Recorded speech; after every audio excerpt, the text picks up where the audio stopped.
What is up guys, welcome back to my channel. Today I'll be talking on the pros and cons of OLA S1 Pro that I have observed during the test ride as well as my hands-on experience on the scooter. First of all, I want to clear few doubts that you guys were asking me in the comment box. What is the range and top speed in each mode? So in the normal mode, it will give a range of 153 km and a top speed of 70 km per hour, and in the hyper mode it will give around 100 kilometer with a top speed of 115 kilometer per hour.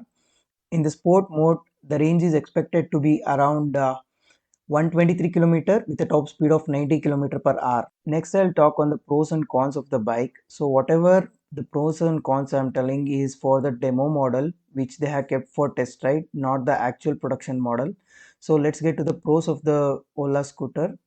In the design aspects, it has a very good build quality, fit and finish are too good, and the panel gaps are so less, and it is very well made. It has a 7-inch TFT screen, better boot space of 36 liter. You can keep two half face helmet or one charger with a half face helmet, and also it has so many features which the other bikes in this segment will not offer.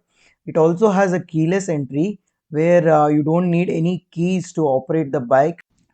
Next, I'm going to speak on the cons of this bike related to the design aspects. The major design flaw in this Ola scooter is with respect to the charging aspects. So anyone can open the charging lid. Assume you have parked in some parking slot, and if someone tries to open the lid, and they can easily open, there is no key or locking mechanism there. And if it is parked outside and if it rains, your entire scooter is gone for a toss. Entire 1.5 lakhs is wasted. So the water may go into the charging slot. That's one of the major con. I talked with Ola representative also. They said they are going to fix this in future, not at the first slot or second slot delivery of the Ola scooter. So whoever getting the scooters in the first slot and second slot will have this issue.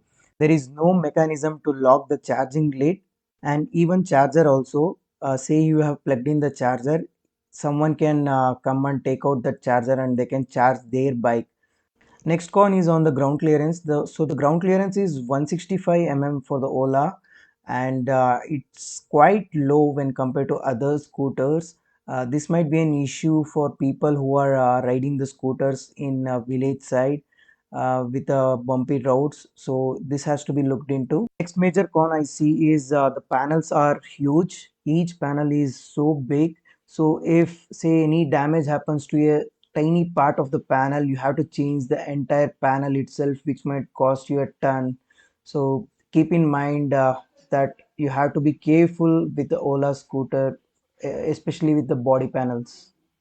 As everyone know, the major con of Ola is with respect to the headlights. They are not so bright, but they can do the job. They are on par with the Aether's headlight, so it's okay for the city. Say if you're cruising on a highway, it might be a problem for you. One I want to talk about is the seat. Seat is thin and there is lack of support at the center. So when you're riding on the bumpy roads, you can feel the seat go inside the boot. Noticed in the production model they have increased the height of the seat, but not fully sure. Just wait for my scooter to get it delivered and I can review each and every detail on this bike. Next I want to talk about the pros with respect to the performance of the Ola scooter. So the Ola scooter shines in the performance aspects, say the stability or the suspensions or the riding posture or the seating comfort. Everything is excellent with respect to the performance of this bike, and hyper mode is insane, guys. You have to try it out on the highways. On the brakes, they are really good. It has a combi braking system with both front and back disc brakes. Next, I'll talk upon the cons with respect to the performance aspects. The major con, what I see is Lack of ABS, at least they could have given single channel ABS since it's an high speed motorcycle, so it would be convenient for the users who are riding out on the highway to have this braking system at least as an option. Next con what I see is there's a slight bit of lag when you throttle it from zero, but this might be improved through the OTA updates. Stay tuned for those updates when I receive the bike.